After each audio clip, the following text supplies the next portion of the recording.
Hello and welcome back to another video. It is me, Dr. Mally, back with another reaction. Today we're going to be reacting to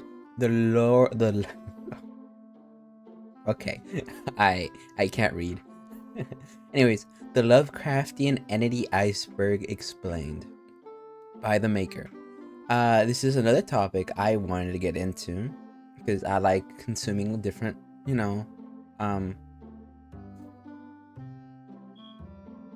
knowledge. I like knowledge of the world, so I decided to also do this one. So without further ado, get yourself comfortable, get your water, drinks, and let's get right into it. All right, let's go ahead and get into it. Hopefully this is gonna be as good as everything else I've watched, and let's see how this one goes. For Lovecraftian entities, me myself, I know almost next to nothing about. I only know about Cthulhu and that how he's pretty much a priest level entity, and that's it. I know that because of YouTube shorts. That's it. I don't know anything else, so I'm going to this very blind. So let's see how it goes. Hopefully it's not bad. Many people consider H.P. Lovecraft's work as a forerunner for modern horror fiction, as his work served as a pioneer for many horror genres and styles to come. With his out-of-the-box strangeness and almost instantly recognizable style, his distinct work has become ubiquitous in the history of horror. This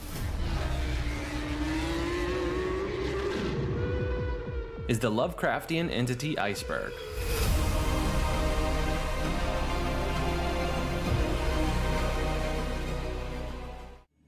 Before we dive in, I think it's beneficial to briefly explain what we'll be covering.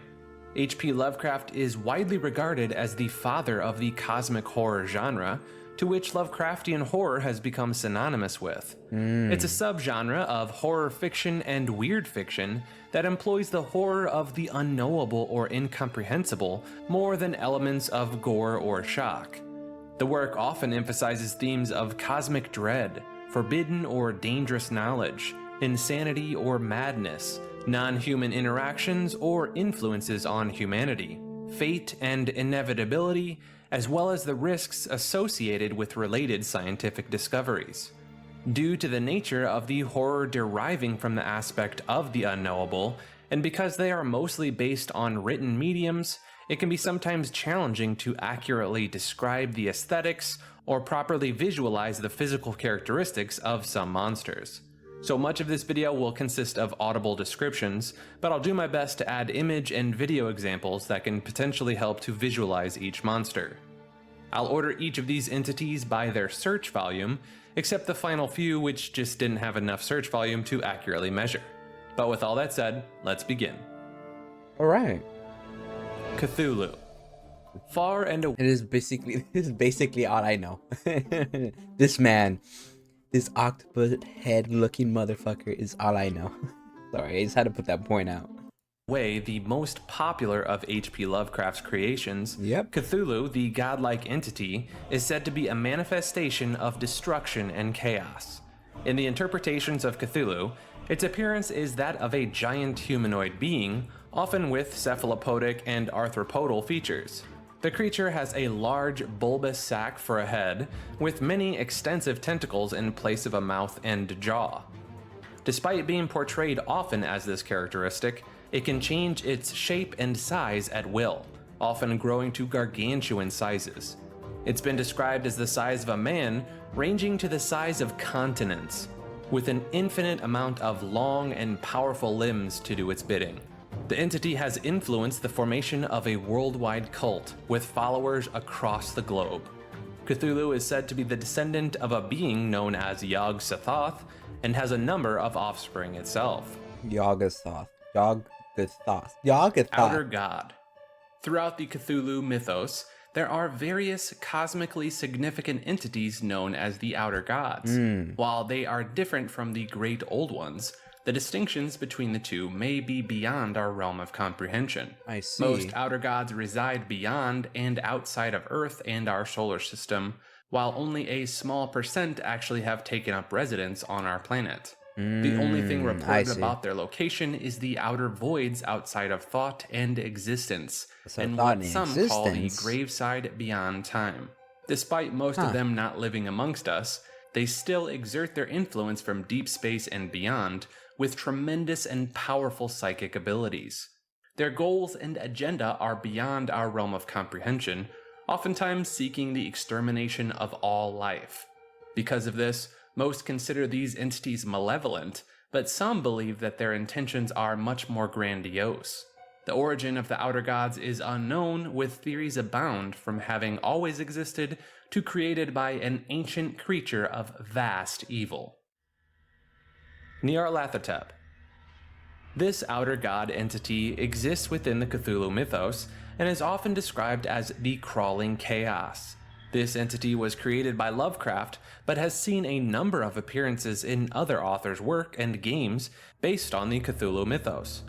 Unlike many other entities who are exiled to certain areas or exist in eternal slumber and dreams, Nyarlathotep is a nomad that frequently wanders the earth, often seen in the form of a normal human being, most commonly a tall, skinny, joyful man.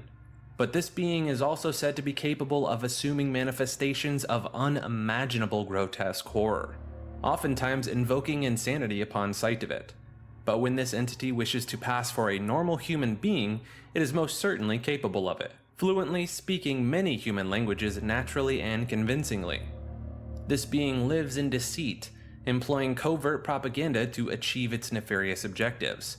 These objectives are tasks that he must accomplish, serving as the slave of its master, Tsathoggua. Nyarlathotep delights in spreading lunacy to populations of unassuming civilizations. It's been prophesied by some that this entity would eventually go on to destroy humanity at large and annihilate the planet entirely. I can see why. Tsathoggua. This creature is one of the multiple outer gods on this list. Tsathoggua has been called a number of different names throughout history. Nuclear Chaos, the Blinded Ear God, the Demon Sultan, the Deep Dark, and the Cold One. Tsathoggua is quite literally impossible to physically describe, as each and every being sees it differently and is constantly changing. Although according to some reports, it's been described as a gigantic, sensitive black hole. Tsathogg's name can be found in the Necronomicon, and the simple act of hearing or reading its name has been known to cause other entities to shudder at the thought. Its name stands for a primal horror simply too horrible to describe. Certain tribes of beings have been known to worship the creature in awe of its unmatchable and unimaginable horrors it flicks upon others. Dagon. This entity is a deity that serves as the governing agent of the Deep Ones, the amphibious humanoid race that inhabits the Earth's deep waters. It has been also called Father Dagon and the consort of Mother Hydra. Deep Ones live long lives as they age and can eventually grow to massive proportions. The oldest fossil evidence of Deep Ones was clocked in at nearly 50 feet tall, but Dagon is said to be a much larger variant of the Deep Ones. Cults of both men and Deep Ones would arise that venerate the being as divinity, with accounts of Dagon having been reported since antiquity. Alright, so what I'm seeing here is a bit of a hierarchy, right? We have the beings on our Earth, we have stronger beings that are outside our system, away from Earth, right? We have beings that are like, because like there's a difference, right? He explained it, like there's a difference, right? There's the outer gods, right? And then there's the old ones, the great old ones. Then there's these people, or the fish people on Earth, their leader. Then the first one was Cthulhu, but that's just because he's the most well known.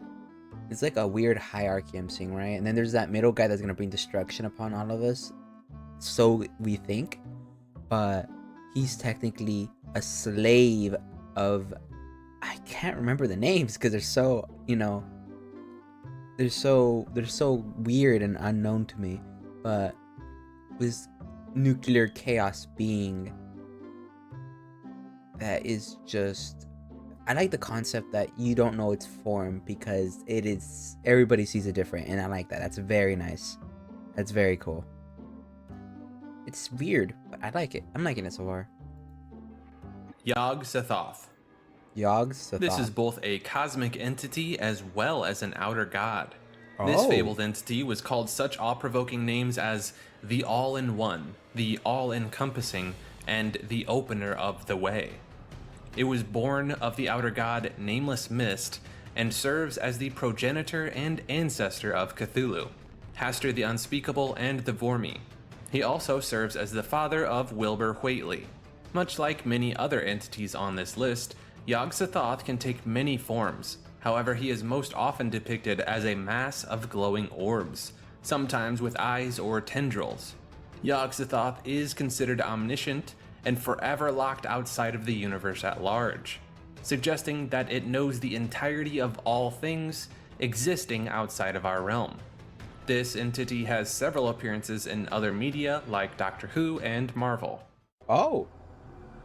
Shoggoth. This creature first appeared... Wait. Marvel? I mean, it's Marvel Comics. It's like, I don't remember any Lovecraft entity appearing in what's it called, in the movie. So I'm thinking, probably comics. And then, what was the other one? He said Marvel, or he said something and Marvel. What's it called? Fuck, can I not remember that?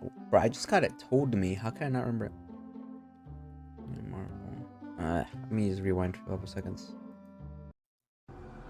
Shoggoth. Existing outside of our realm. This entity has several appearances in other media like Doctor Who and Marvel. Doctor Who. That's what I was going to talk about. It's like, oh, you appeared in Doctor Who. That's cool.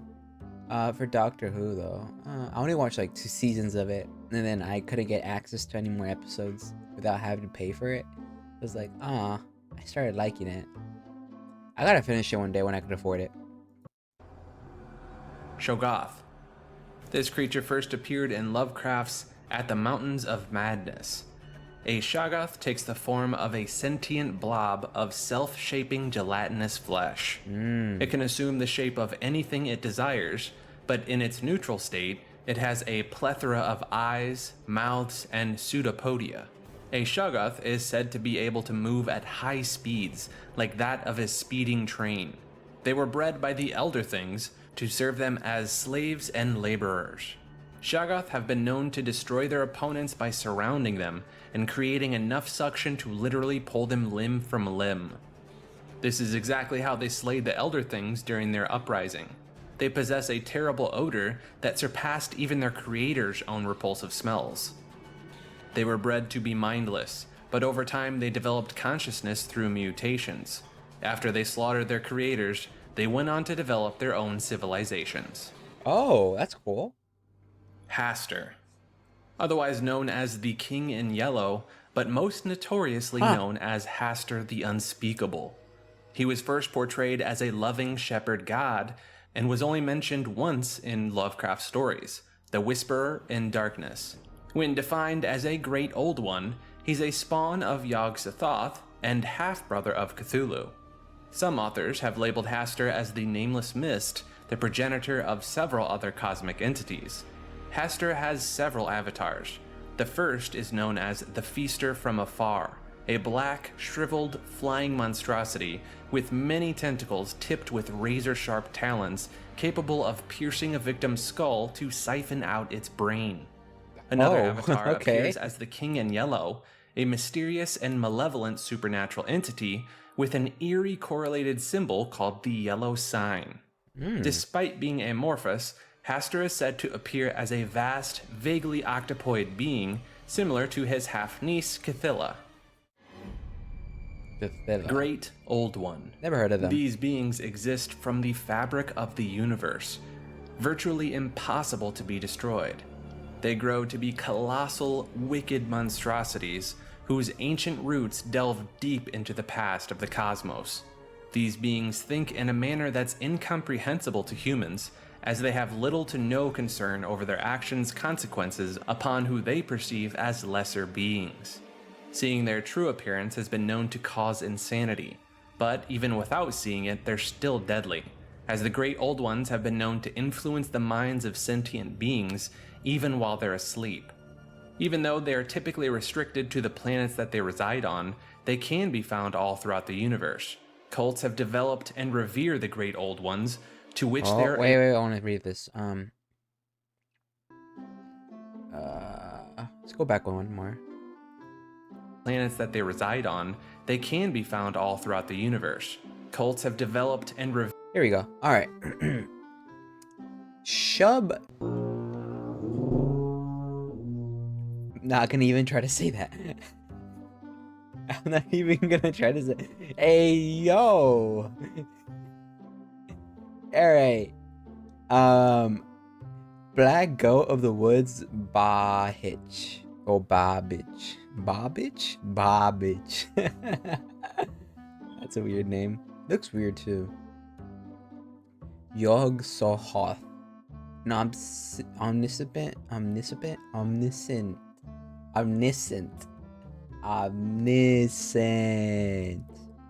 Giant nerd. Space nerd, basically.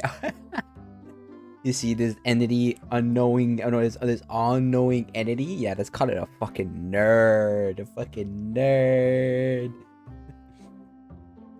Hastir, the king in yellow, who won't stop talking about the book he just wrote. Cool. Abahoth. The source of all uncleanliness, this show will not get this out. I see.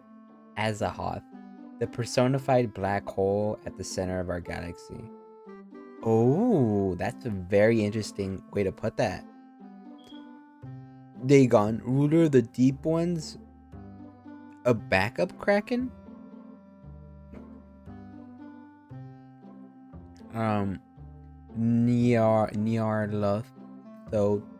Nyarlathotep, the being of many entities on the run from the government. Oh, interesting. Tsathoggua,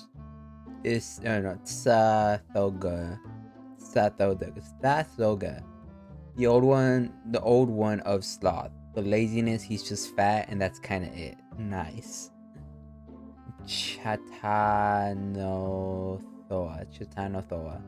If you stare at him too long, you will turn into beef jerky. I see. An interesting thing. Let's say that. It's a very interesting power to have, sir. Ithaqua? I'm calling you Ithaqua. Monster who stalks the cold north, really likes impregnating people. Yo, that's crazy. Revere the Great Old Ones, to which they are able to prey upon.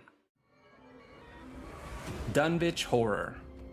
The eponymously named story from which this creature first appeared is widely regarded as one of Lovecraft's foundational works. This creature's true name is Yog-Waitley and is typically invisible to the naked eye. However, with the use of arcane powder, a forbidden recipe found in the Necronomicon, several individuals have been able to briefly gain vision of this horrific nightmare being. The unfathomably grotesque entity was so foreign and bizarre to the human mind that upon sight, it quickly warped the mind to near complete insanity, unable to speak whatsoever. When described, it appears as a colossal beast larger than a barn, quite easily capable of swallowing many large animals and people in a single bite. It was said to be made of wiggling strings that are tied together and shaped like a chicken egg, with a dozen legs as big as barrels, massive eyes all over it, and more than 10 gray mouths of trunks on its side, with blue rings over them as big as oven pipes. On top of the creature there lies a half face lacking a chin, with red eyes and white frizzly albino hair. What was left of the face was said to resemble the face of his grandfather. Accounts also stated that it didn't appear completely solid either, almost as a jelly-like substance, and everywhere it traveled, it left a wake of a nasty, dark, viscous substance. This creature's mother, an albino human woman named Lavinia Whately, used an incomplete copy of the Necronomicon to call forth Yog-Sothoth. Lavinia would become impregnated by the entity, who would later give birth to the twins Wilbur Whately and the Dunwich Horror.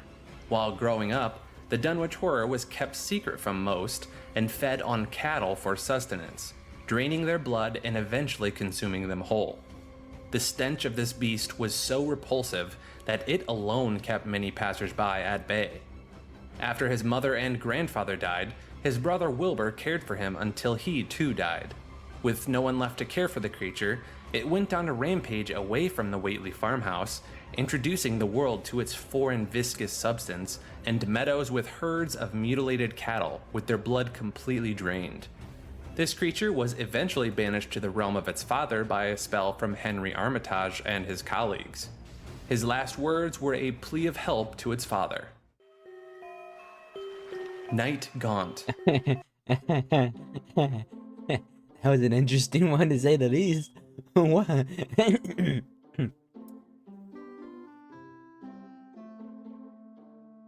What the fuck?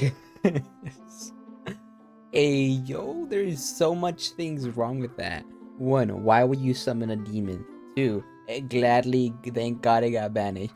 3, why he built like that? 4, why wasn't anybody else taking care of it? Or put to take care of it, you know, after the brother died? Did he die young? What happened? There's so much here that I'm just, huh? Therefore, so you saying if I snort some weird arcane magic from a Book of the Dead and then look at it, I go insane? As if, are you sure it's just not a side effect of the fucking snorting of the magic? Honestly, these beings are way too weird, but in a good way. I'm enjoying it very much. They're weird, but in a good way.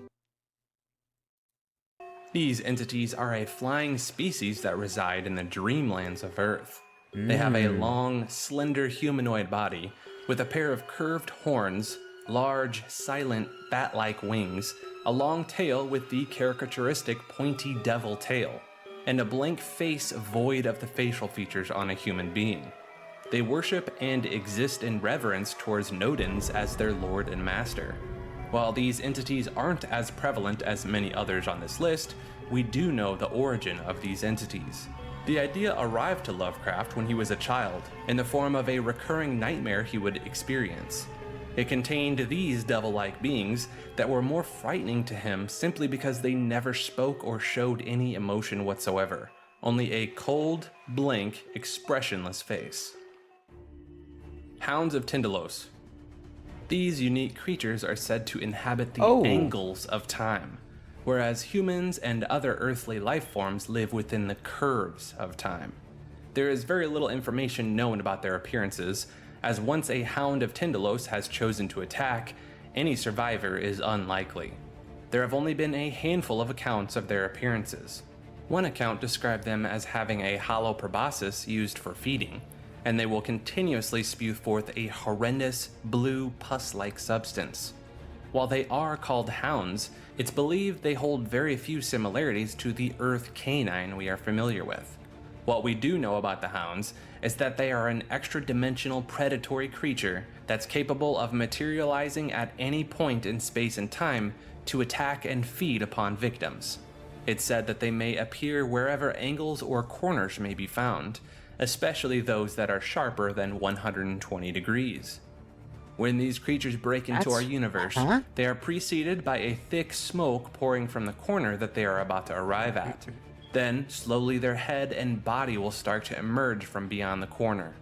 They are hunters of time travelers, creatures that track down victims across multiple layers of space and time to stalk their victims until their opportunity arises.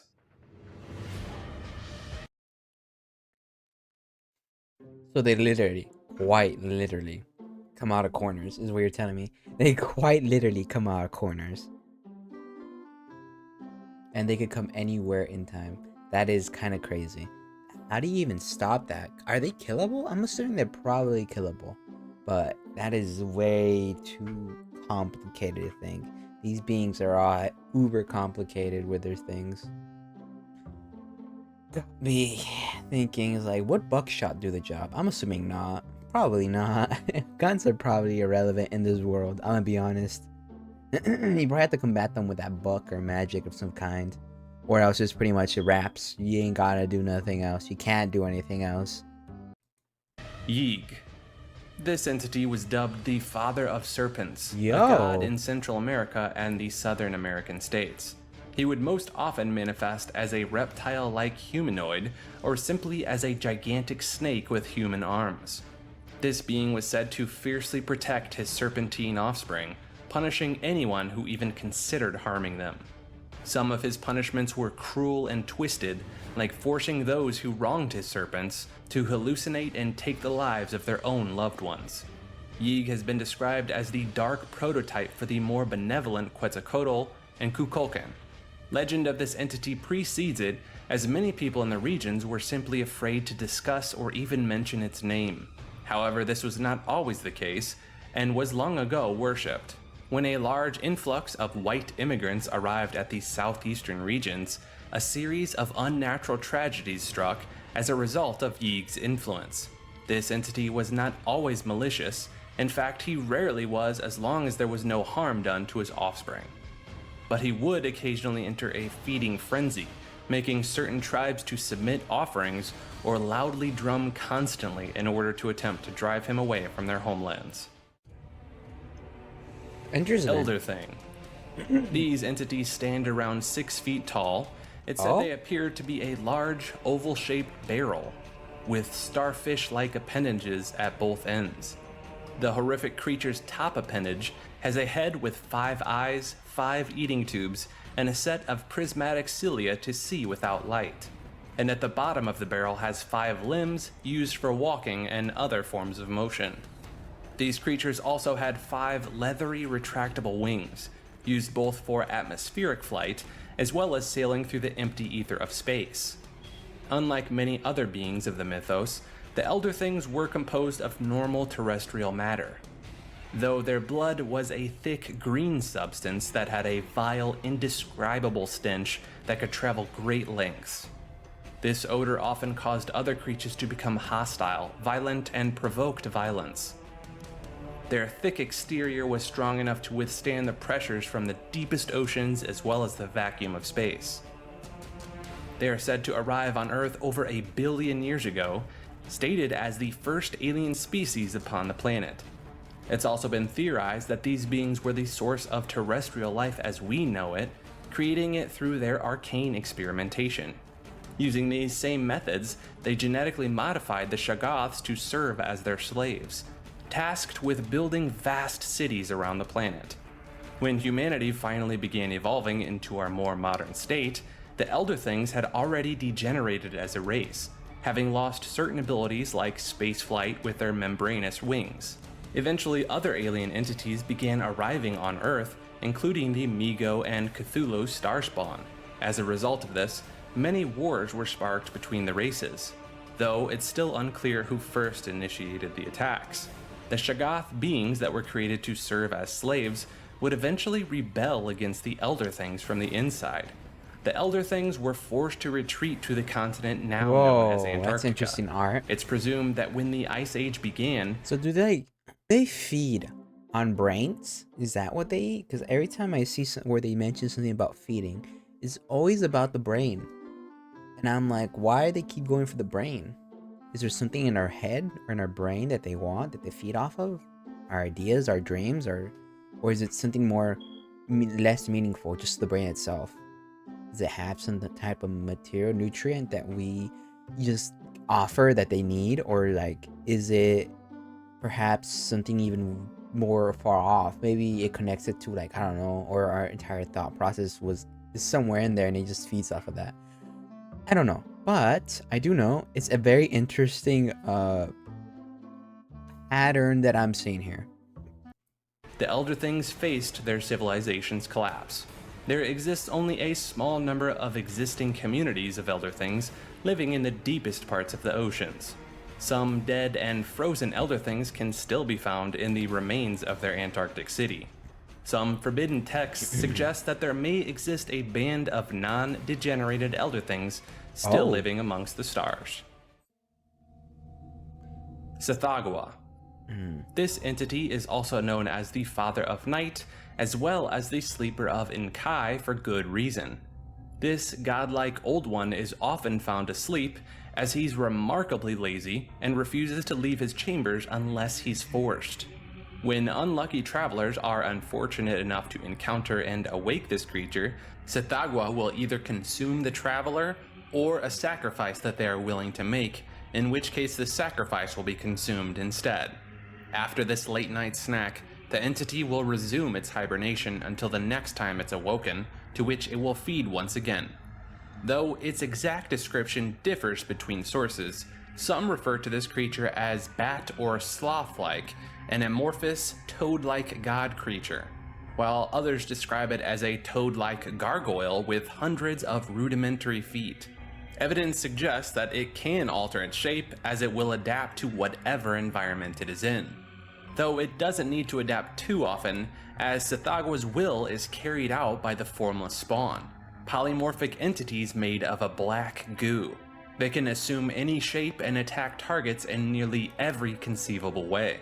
Tsathoggua and these formless spawn have a number of cameos throughout media. Wilbur Whately.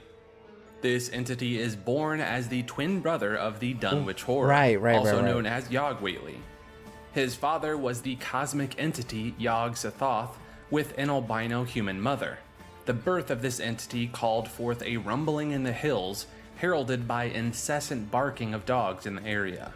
This remained constant throughout the remainder of Wilbur's life, as dogs continued to show an instinctual hatred for him. Wilbur was brought into this world as a notoriously hideous man, described as a dark, goatish-looking infant. Despite this, Wilbur rapidly grew both physically and mentally. When he was 7 months old, he could walk unassisted, he could talk at 11 months, and appeared as a teenager with facial hair before he even turned 5. Wilbur often wore overly large covering clothing, perhaps in an attempt to mask his overwhelming odor, one of the defining traits of the Great Old Ones. Wilbur had reached a staggering height of 9 feet tall by the time he was 15, and he was still growing. His uncle taught him a plethora of evil magic, and to worship and summon banned beings. Before his grandfather died, he was tasked with the responsibility of caring for his twin, as well as ensuring he opened the gates to Yog-Sothoth by finding the complete Necronomicon. Wilbur met his untimely end while attempting to steal this book due to a savage attack from a guard dog. Upon this, we learned that instead of blood in his body, he possessed a greenish-yellow substance. His abdomen sprouted greenish-gray appendages with red-sucking mouths. His back was covered with black and yellow markings, and instead of a tail, he had a strange trunk-like protrusion resembling something like a throat. The bottom half of his body was completely covered in coarse black fur over dinosaur-like legs, and a very basic rudimentary eye was located on each of his hips. With Wilbur's final breath, he recited the excerpt from the Necronomicon for which he had been searching for. Immediately after this, his corpse disintegrated into a sticky white mass, revealing no true skeletal structure. That was weird. The deep one. That's not how I thought that story would end. I thought he'd be killed by a band of people or found out and like I don't know, they used some magic on him or something. Man just got killed by a guard dog. That's kind of a bad way to go, you know? That's kind of not me. Let me get executed by, I don't know, 50 people instead of just by a dog. This amphibious, ocean-dwelling humanoid race has scaly, fish-like skin with feathered gills and webbed hands and feet to help them swim, although they are capable of living on land indefinitely. They have heads that resemble a fish or frog, and they have a pair of large eyes that grant them stellar vision for the dark depths of the ocean. The Deep Ones can only die if they are slain or killed in some way, as they are essentially immortal otherwise, allowing their continuous growth to become truly monstrous. Between their functional immortality, their seemingly endless wealth that had been lost to the ocean, and their affinity for mating with human beings, some humans have come to worship the Deep Ones. Some communities even going so far as to form relationships with the Deep Ones, exchanging gifts from the ocean in exchange for certain promises that eventually allowed the compromise of the community. Although the origin of the Deep Ones is unknown, we do know that they have existed with advanced technology long before mankind first evolved into its current state. It's also known that the Deep Ones have bred Shoggoths for labor purposes. Nodians? This being is the deity elder god and master of the night Gaunts. He has a long, flowing white beard and hair, and functions as a somewhat benevolent being. Accounts of him often depict him leading his huge hunting chariot made from a colossal seashell drawn by many of Earth's historical monsters. He stands opposed to the Great Old Ones, as well as Nyarlathotep, not for mortality reasons, simply because he enjoys the thrill of hunting, and they provide the best challenge. Though he also does enjoy the sport of hunting a giant flying creature known as the Shantak. Nodens has been known to occasionally assist lesser beings, again not for morality reasons, mostly because it thwarts Nyarlathotep's plans. A temple dedicated to Nodens was found at Lydney Park in Great Britain. It features a mosaic where the god is served by two long-necked creatures, leading many to theorize as a potential origin of the Loch Ness Monster. Oh, that's Cthylla. Cool. This Cthylla, creature, okay. also known as the Kraken or the Secret One, has the appearance of a gigantic, red-bodied, black-ringed, and six-eyed octopus with comparatively small wings. Her natural form features 8 arms like an octopus. She can extrude or retract additional ones as well. Some accounts detail her having up to 12 arms at once. Each of her arms is equipped with dozens of 5-inch razor-sharp... bro, totally canon art here. not an artist gone crazy though. claws. Why? Though, like her father, she's able to alter her body proportions at will, such as enlarging her claws or wings for various purposes. She is the offspring of the Great Cthulhu and his androgynous mate, Idia. Cthylla plays a major role in Cthulhu's agenda. Should Cthulhu ever die, his daughter Cthylla has been given the ability to give birth to him once again. Her safety has been entrusted to the Deep Ones. She's known as the Secret One because the cult attempts to hide all information about the goddess to protect the Great Cthulhu's backup plan. At one point, she's captured by researchers who mistook her for a rare, undiscovered octopus, to which they attempt to impregnate her with self-insemination. And on another instance, she took on a more humanoid form or avatar as a possible bride for Hastur the Unspeakable. Gaunts. No comment. This entity was the No firstborn offspring of Cthulhu and Idia. It took the form of a gigantic, amorphous, godlike being whose appearance was so unsettling that anyone who saw the creature, or even a photograph of it, would immediately become completely and permanently immobilized, essentially becoming a living mummy, whose skin and organs would tighten up and become a leathery texture, perfectly preserving it indefinitely. And worst of all, victims of this paralysis remained fully cognizant and aware of their fate, unable to move even in the slightest bit. The only thing that cured these wretched souls' fates was complete annihilation of the brain. While Gaunts was spawned on the planet Zoth, ancient aliens, theorized to be the Migo, would transport the entity to Earth, where it was entombed beneath Mount Yadith-Go, which currently resides at the bottom of the Pacific Ocean, where it remains to this day. Many attempts were made on Gaunts' life, with magical scrolls to help defend against its cursing appearance, none of which were successful. Dimensional Shambler. These entities are a race of monsters from another dimension. They appear as short, crouching creatures with tight, gray, mummy-like skin. Its head appears to be semi-ape-like and semi-canine with crooked, stained fangs.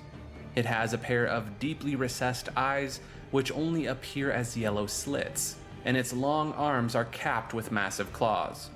Though these beings seem to be composed of a material unknown to man, making it an immaterial object, unable to touch or be touched by beings in our plane. They first appeared in the Horror in the Museum, and it's been theorized that these beings are the very same race of creatures known as the Hunters from Beyond, which is a tale that predates these Lovecraftian beings by a single year. We don't know much about the Dimensional Shamblers other than what their namesake implies. They are capable of fluidly traveling between planes and worlds of the cosmos, constantly on the move to their next destination. It's uncertain if they are distinct interdimensional beings or simply constructs developed in the deep passages of time to serve a higher power. But regardless of their origin, they are now free to roam as they please. It's rumored that dimensional shamblers will occasionally serve the outer gods and great ones, but their individual motivations and purpose remains unknown. It's also theorized that they originally come from a lower dimension described as a long, gray, oozing plain beneath skies where the fumes of hell were writhing like a million ghostly and distorted dragons. They can be summoned to our dimension with certain spells or pure willpower, but they prefer the challenge of doing the hunting. They will use a series of short dimensional hops to close the gap between them and their prey. When close enough, they use a form of hypnosis to captivate the selected human and attempt to suck them into their own dimension, sometimes utilizing the collective power of multiple shamblers to retrieve strong-willed people. It's been said that humans that are sucked into this dimension inevitably sink into the gray ooze to have their minds and souls consumed wholly by the shamblers. Rhogog. This amphibious insectoid god being stands 15 foot tall and is said to appear Medusa-like. First appearing in the Horror in the Museum, Rhogog inhabited an area of Alaska roughly 3 million years ago, before going into its hibernation-like trance. It was the final god to sleep and is thought to be the first god. I recognize this music. This is the cave music from Donkey Kong Country. I immediately recognized the music playing in the background. I'm not gonna lie, it distracted me. Let me rewatch this. It's been said that humans. Rhogog. This amphibious insectoid god being stands 15 foot tall and is said to appear Medusa-like. First appearing in the Horror in the Museum, Rhogog inhabited an area of Alaska roughly 3 million years ago, before going into its hibernation-like trance. It was the final god to sleep and is thought to be the first god meant to wake. Its body was found in 1926 and found its way into a London-based museum. Not long after that, its body disappeared. The being is said to be shaped somewhat like a gigantic insect, with a massive barrel-shaped trunk with 6 appendages ending in claw-like pincers. It had a near spherical head covered with filaments that resembled hair or feelers, as well as a tentacle-like proboscis and 3 small beady protruding eyes. Although few humans are aware of it today, it was once worshipped. Mother Hydra. Mother Hydra. This colossal being appears as a massive humanoid entity with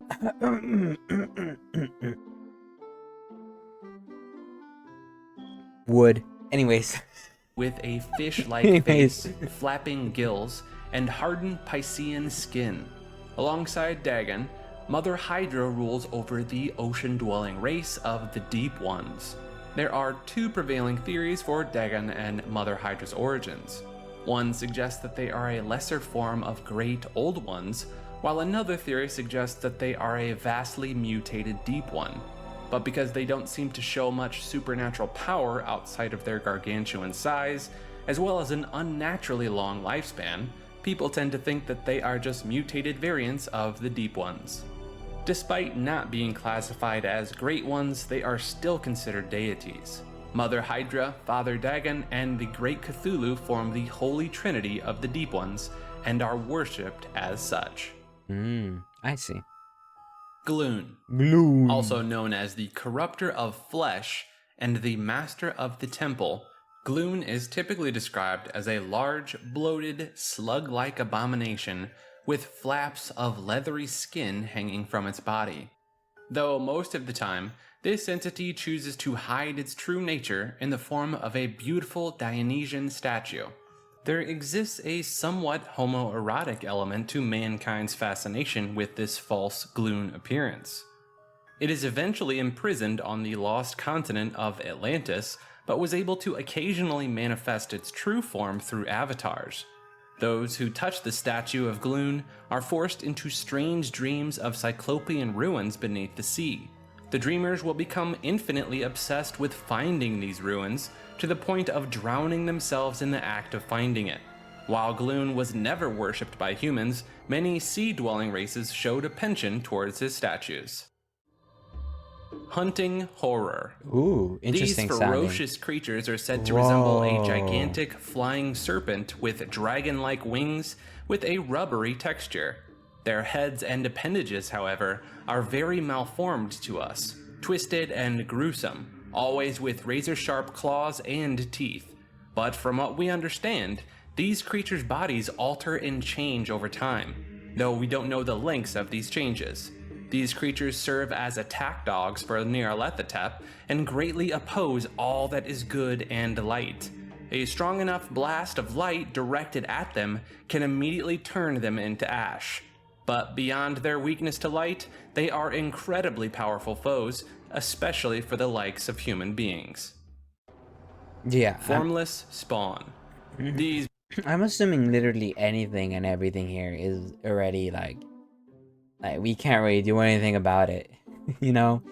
This is just higher beings in the world where we live, and not even a world, but in our, not even existence, but in our realm? I don't know. It's around us, and we can't do anything about it, but just try to survive.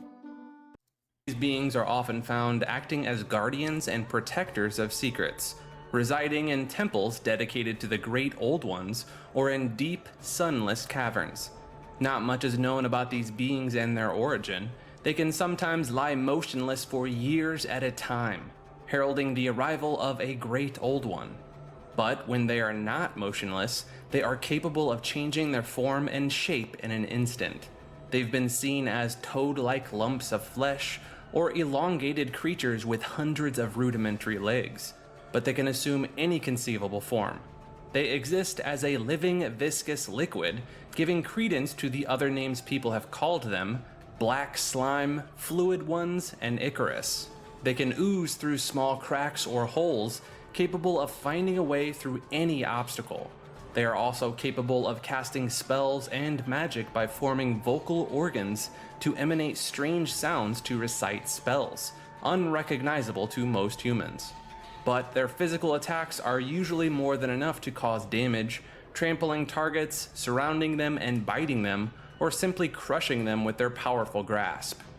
According to some accounts, these entities are also acidic and can dissolve human flesh with just the slightest touch. Damn. Nafke. These beings are described as something like a polar bear with 6 long, powerful limbs, a gigantic mouth of razor-sharp teeth, and a single, sharp, curved horn. It's known to be an air or water creature, and it's said it's empowered with blizzard summoning and temperature controlling abilities. They seem to be tied to Rhogog in some manner, for whom they're often mistaken, even going so far as to worship him. This vicious race of beings were known to be brutal and even cannibalistic. They were eventually driven out of their homelands, and in later texts, the Nafke is referred to as a singular creature, suggesting its population had been drastically limited, bordering extinction. Although hairy reptilians are rare, texts about Nafke refer to it as being such a creature. I would imagine so. Gobogeg. This entity is also Before we called... continue, it's like, that's a very interesting one. I could imagine some Neolithic paintings being found of us hunting that. in like this universe, right? And it's just like a bunch of paintings of like, oh, it must have been bears. They just don't know how to draw them right. Turns out, no, they drew them pretty accurately. Just that it doesn't really exist. No, it's not really seen around anymore. So you think they just made up shit. Called the Twice Invoked, as well as the Moon Ladder. Oh, It appears as a colossal pillar of amorphous alien flesh. It has that reminds me of that one monster from The Mist. You know what I mean? It reminds me of that one monster from The Mist. a cyclopean head featuring a central single eye. Whenever this being is summoned, it immediately causes a devastating earthquake that can be felt throughout entire continents. On top of this, Gobageg will immediately ascend upwards into the air, dragging up the entire continent in the process. Consequently, this usually causes the entire world to cave in on itself. More extreme cases of summoning this entity has reported to cause entire universes to implode. Not surprisingly, not much is known beyond this. Tsathoggua.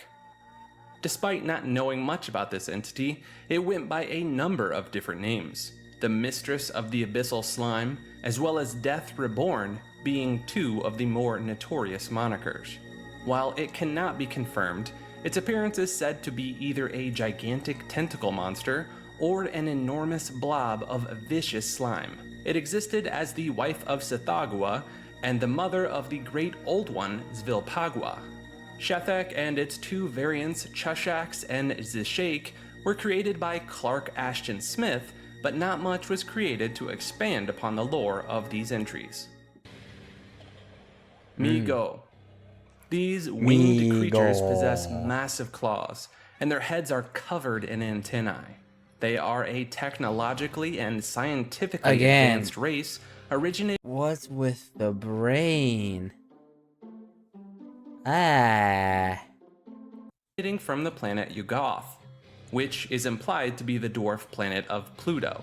These beings are typically a pinkish color as fungoid crustacean-like entities. They're about 5 feet long with a number of paired appendages and a large pair of bat-like wings.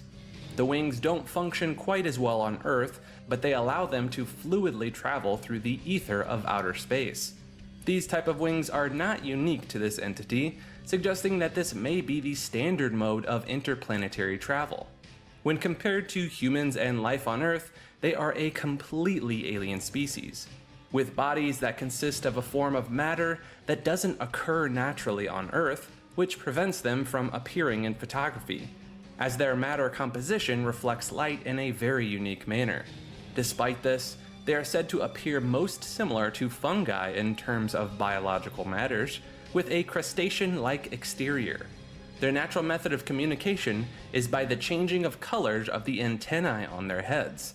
They have been known to speak human languages as well, modifying their bodies in manners that allow them to speak.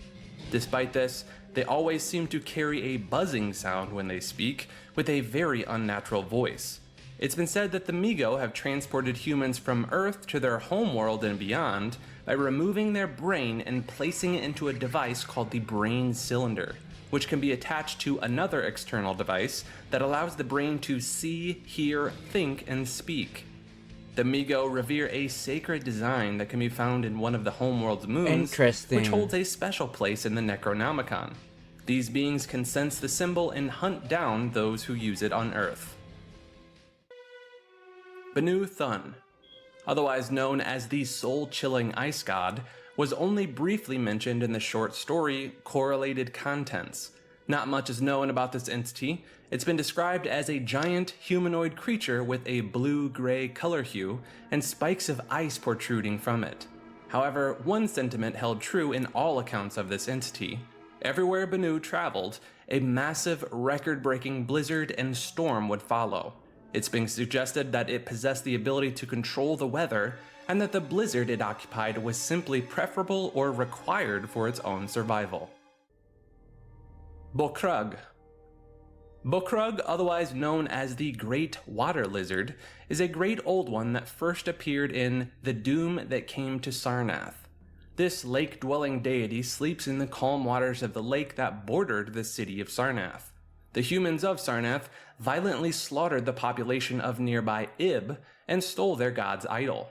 This provoked Bokrag, potentially awaking it from a slumber, as once a year thereafter, a strange ripple effect was picked up on by nearby residents. However, 1 millennium after the theft of the god's idol, a darkness began to descend from the moon, and a green fog rose up from the lake's surface to meet it. It's said that Bokrag arose and completely annihilated the city of Sarnath, not even leaving ruins of a civilization. The Thumha race that Bokrag governed rebuilt the city of Ib.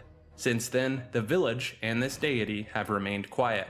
When others began hunting down the remains of the city of Sarnath, they only found a statue of Bokrag. These people took the statue back to their own society and began worshipping the deity. Shub-Niggurath. Wow. First appearing in The Last Test. You shouldn't have killed alien people and not expected some kind of intervention of their leader, I would just call it. This entity is referenced or called upon frequently, but never fully described. It carries many different names: the Black Goat with 1,000 Young, All Mother, Mother Goddess, the Mighty Mother, among other titles. This perverse fertility deity is an outer god who's said to appear as an evil cloud-like entity. It's described as an enormous mass which extrudes black tentacles and short writhing goat legs. It has a mouth that constantly oozes out slime, and at the same time, small creatures are continuously spat out. Many of these small creatures are immediately consumed back into the dark mass. She would become the wife of both Yog-Sothoth as well as Hastur the Unspeakable, presumably helping to create any offspring of both entities. It's been said that of all the mythos deities, Shub-Niggurath is possibly the most extensively worshipped. The bulk of this entity's personality was further expanded in other media platforms and games. Something I want to ask, right? I'm pretty sure the comments will correct me or inform me. But does us worshipping these beings give them any kind of power, or is it just whatever for them? Like, it doesn't actually do anything and everything. That's the only question I had. Like, does us worshipping them actually do anything at all, or is it all just worth? Doesn't even not matter. Spider of Lang. These aptly named creatures first appeared in The Dream Quest Fuck. No. of Unknown Kadath. They resemble Earth's spider but exist on a much larger scale, ranging from the size of a small pony to sizes that dwarf Earth's largest land animals. They are remarkably intelligent creatures, but they are still not above or against cannibalism of their own kind. Much like terrestrial spiders, they are capable of spinning webs to disable their prey and deliver an extremely venomous bite. In Earth's dreamlands, they once controlled the entire plateau of Ling. Eventually, an extensive war forced them to abandon their homeland and retreat back to the southern mountains and vales of the land. This is where they occupy and defend their territory to this day. Zvilpagwa. This entity, like the Shithak, was a name created by Clark Ashton Smith, but not greatly elaborated on. The author used Lovecraft's unfinished work as a foundation for Zvilpagwa in The Lurker at the Threshold. This entity, who also is known as the Feaster from the Stars, was reported to appear as a gigantic bipedal toad with no arms, and instead a pair of enormous leathery wings. It had a large, lengthy neck and a face with a lower half covered in thick, grabbing tentacles. It was conceived on the planet of Yaksh, which we now know as Neptune. American Indians know the creature as Asadagawa, and it's known by that name in several other places. It's said the Native Americans summoned an avatar of this entity known as the Star Beast, although it was only done in times of desperation, as once it had been summoned to this dimension, it had free reign to stay here as long as it desired. though it's uncertain what shape or form the star beast assumed. Idia. This entity is known as the Mighty Mother. She's said to be a colossal, pale, worm-like monstrosity who dwells under the surface of her planet. She's the half-sister deity of Cthulhu, although she also mated with Cthulhu to create a number of offspring, including Cthylla, who was prophesied to rebirth Cthulhu. Idia also gave birth to the star spawn of Cthulhu in the Xothoth star system, and when Cthulhu and his spawn traveled to Earth, Idia opted to stay behind on her homeworld instead. Cthulhu. These creatures are more commonly known as the star spawn of Cthulhu, but they are also called Xothians from their planet Xoth. As far as appearance, they look physically similar to the Great Cthulhu but are much smaller. They were initially described as a land race of beings shaped like octopi and probably corresponding to the fabulous pre-human spawn of Cthulhu. They are also composed of matter not native to our universe, with physicality so malleable that they might be considered shapeshifters. It's speculated that the origin of such material has a vastly different governing law to it, making it far different than we can imagine. The Starspawn came to Earth to wage war against the Elder Things that were already inhabiting Earth. After time, the two races were able to establish peace, granting the land to the Starspawn, while the Elder Things retreated into the oceans of Earth. Much of the land that was being occupied by Starspawn eventually sank into the oceans, and from this point on, the Starspawn ceased to be a major power of the Earth, replaced by the Elder Things. And that's all for the Lovecraftian entity Iceberg. Alright, that has been my reaction to the Lovecraft entities. Gotta say, my favorite one so far would be the corner dogs. Then it'd be that snake god. And then lastly, it'd probably be... definitely not the spiders. Spiders are at the bottom. I leave the spiders at the bottom. I do not care. I'd say... what else could the goo ones are pretty cool. The outer gods are pretty cool. I'd say the yellow king one probably would be my third. For my least favorites, definitely the spiders. Then it would be the one that one deity god hunts. The one that likes hunting. That he helps us not because he wants to help us, but because he likes to hunt.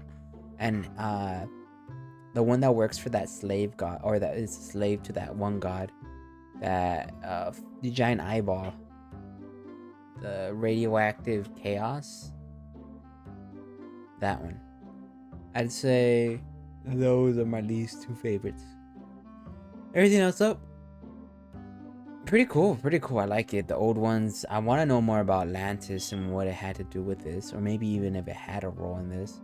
But yeah, besides that, it has been my reaction. I've enjoyed it very much. It's very cool. It's good to put a step in. From here though, I don't really know where to go, so I'm gonna have to figure that out. But it's been nice. And I appreciate this Iceberg very much. That's gonna be all for me though today. If you like my video, thank you very much for watching. I hope you enjoyed it. Don't forget to sub, like, and follow my socials, or pop by my stream on Twitch. I will be streaming around sometimes. I should have it in my Discord, my schedule, and my community tabs. Anyways, besides that, hope you guys all have a great day. That's gonna be all for me. I'll see you guys in the next one. Bye bye.